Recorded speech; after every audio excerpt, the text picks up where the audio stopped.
So I'm prepping the wheels of the 1975 Pontiac Grand Prix for its new tires. And this is what 20 years of oil undercoat leaves behind. A lot of oil and dust that gets attached to it. I just thought it'd be a good idea to get all this off before the new tires went on, before the tire guy tried to balance the tires. I don't know how well they would have balanced with all this dirt.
So the manual calls for the torque on the lug nuts to be somewhere between 60 and 80. I'm going to bring it up to 70.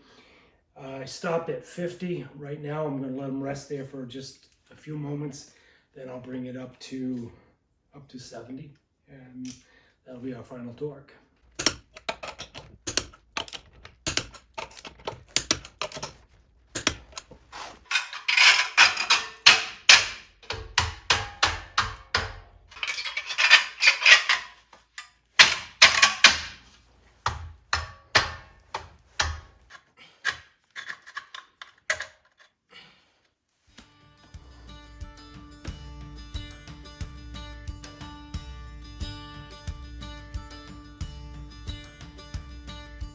That was the last big hurdle I needed to get past to get this thing on the road.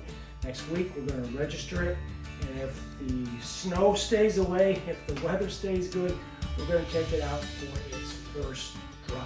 If you guys want to be a part of that first drive, please leave a comment and I will set up the cameras and take you all along. This is monumental for this guy because it's been 33 years, 31 years, 33 years since I have driven this thing on the highway. It's been to the mechanics. We've done a complete inspection from front to back, changed things that needed to be changed, greased bearings, checked brakes, all of the stuff that really needs to be done to make sure this car is safe. Those tires were the last thing. Guys, if you enjoyed this, please give it a thumbs up, subscribe to the channel if you haven't already. I love you, and I will see you in the next video coming up, either putting the hood liner in here, taking this for a ride, or doing some work on that Dauntless V6. Guys, I'll see you in the next video.